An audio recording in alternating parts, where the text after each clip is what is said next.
Welcome back. Governor Lamont is pushing lawmakers now to get behind a proposal he believes would help young professionals with their student loan debt and with the worker shortage in our state. Addressing the student loan problem is a great way to recruit people to come to work for our companies, but also to retain them. And so the bill that's before us today is an expansion of an existing bill, which is going to allow more of our portfolio companies to participate. He's talking about Senate Bill 13, an act incentivizing student loan repayment assistance.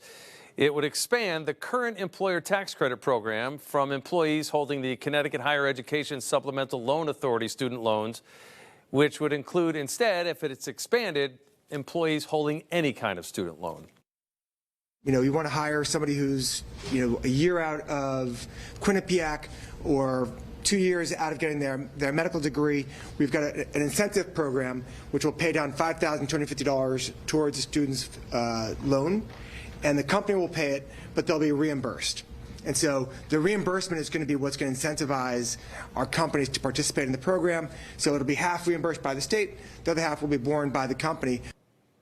Now, a young professional who would benefit from this program spoke at today's event. She is currently an employee at Biohaven Pharmaceuticals and explains just how difficult it is to manage her student loan debt.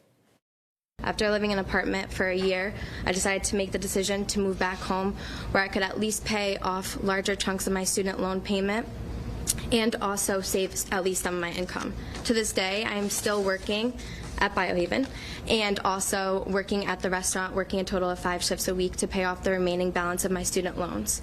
By still having these loans and this financial burden, it has been very difficult for me to even consider the thought of moving back out of my house into potentially an apartment or into my own home one day where I hope to have a family here in Connecticut.